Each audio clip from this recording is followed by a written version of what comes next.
గోష్పదీకృత, ఇది సీతమ్మ నోట పలికిన మాట అండి.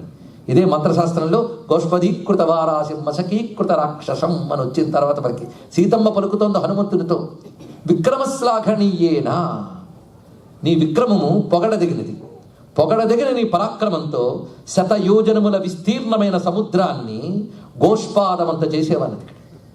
గోష్పాదం అంటే ఆవు కాలి గిట్ట మోపినంత మేర. ఆవు కాలు వేస్తే ఎంత ఉంటుందని ఇంతే ఉంటుంది. ఎంత సముద్రం హనుమంతుడికి ఎంత అనిపించింది? ఆ మాత్రం జాగా అనిపించింది. మనం ఆవు కాలు గిట్ట మోపినంత మేర ఖాళీ ఉంటే ఏం చేస్తాం? అలా దుముకుతాం.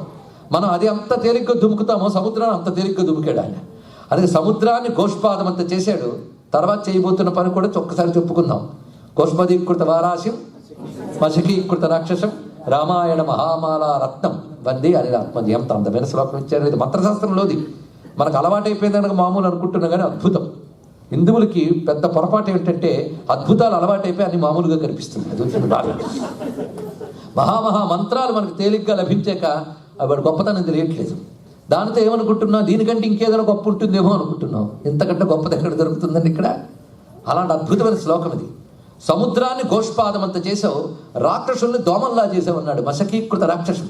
మనకు దోమ వాలింది అనుకోండి, దోమను కొట్టడానికి మనం ఎక్సర్సైజ్ చేయడమో బాగా ఆలోచించడమో కష్టపడక్కర్లే, అలా అంటా అంతే. మనకు దోమను కొట్టడం ఎంత తేలికో రాక్షసులను కొట్టడం హనుమంతుడికి అంత తేలిక అని చెప్పడం ఇక్కడ. మశకీకృత రాక్షసం రామాయణ మహామాల రత్నం అక్కడ పెట్టాడు. హనుమంతుడు అంటే ఏమిటో ఒక్క మాటలో చెప్తున్నాడు మహర్షి.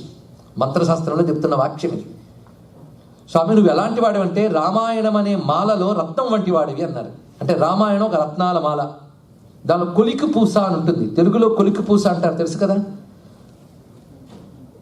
కొలికి పూస అంటే మధ్యలో వచ్చే పూస అండి. ఒక రత్నాల మాల వేసుకున్నప్పుడు మధ్యలో పెద్ద లాకెట్లా పెడతారు, అది దాన్ని కొలికి పూస అంటారు ఇక్కడ. ఒకవేళ మాల మనం వేసుకుంటే కొలికి పూస మెడ దగ్గరికి వచ్చింది అనుకోండి, నెమ్మదిగా అలా తీసుకుని సెంటర్లో పెట్టుకుంటాం. సెంటర్లో ఉంటే అందం. కనుక హనుమంతుడు ఎలాంటి వాడంటే రామాయణ మాలకి కొలికి పూస వంటి వాట. కొలికి పూస హృదయానికి తగులుతూ ఉంటుంది.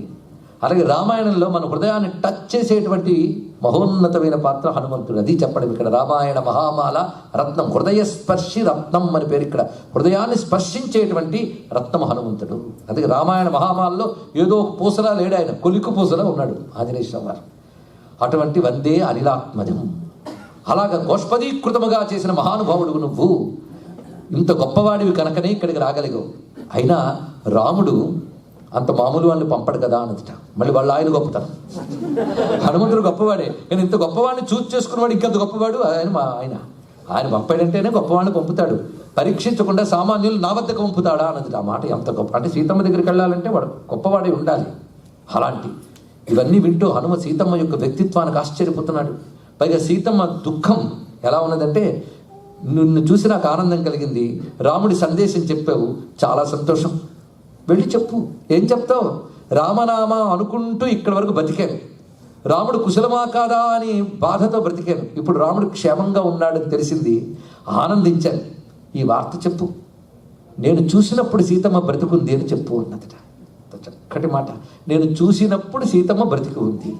తర్వాత 2 నెలలే అనగానే హనుమంతుడు, అమ్మ అలా బాధపడకు తల్లి, నీకు నిజంగా ఈ దుఃఖం తీవ్రమే అయితే ఆ దుఃఖాన్ని నేను ఇప్పుడే పోగొడతాను.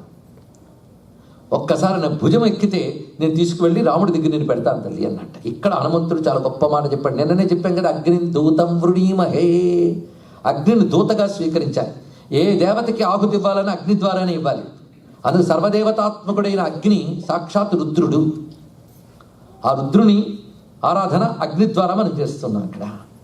ఆ కారణం చేత హనుమంతుడు అగ్ని, హనుమంతుడు రుద్రుడు. ఇక్కడ ఒక మాట అంటాడు హనుమంతుడు. దాన్ని బట్టి నిన్న మనం చెప్పుకున్న యజ్ఞతత్వాన్ని మనం పరిశీలించవచ్చు. హనుమంతుడు ఏమంటున్నాడంటే, అమ్మా, ఆహుతుల్ని అగ్నిహోత్రుడు తీసుకువెళ్ళి దేవతలకు ఇచ్చినట్లుగా నేను నిన్ను తీసుకువెళ్ళి రాముడికి ఇస్తానన్నాడు. దీన్ని బట్టి నా అగ్నిహోత్రుడు నేనేని చెప్పడం ధని చూడండి ఇక్కడ ఎంత చక్కగా ఉన్నదో. అలా చెప్పి, అంటే పవిత్రమైన ఆహుతిని దేవతలకు ఇచ్చినట్లుగా నేను తీసుకెళ్ళి రాముడికి ఇస్తాను అని చెప్పగానే అప్పుడు సీతమ్మనదిట నవ్వి, నిన్ను చూసుకున్నావా ఎలా ఉన్నావో, నువ్వు నన్ను తీసుకుపెడతావా అన్నదిట. ఇంతున్నావు, నువ్వు నన్ను భుజం మీద పెట్టుకు తీసుకుపెడతావా అన్నది ఒక్కసారి. పైగా ఆయన కూడా ఆనందపరుసరి మాట్లాడుతూ తాను ఎలా ఉన్నాడో చూసుకోలేదు. పురుషదంశక మాత్ర సన్, చిన్న రూపంతో ఉన్నాడు కదా, పిల్లంత ప్రమాణంలో మాట్లాడుతున్నాడు ఇదంతా. ఆయన భుజం ఎక్కమ్మా తీసుకెళ్తానంటే ఆవిడకి నవ్వు వచ్చింది ఒక్కసారి. నవ్వు వెళ్ళారమ్మా. అంతేకాదు, తన 1000 పడగలందున అనంతుడవనిన్ విధాన. తన 1000 పడగలపై ఆదిశేషువు భూమిని మోస్తూ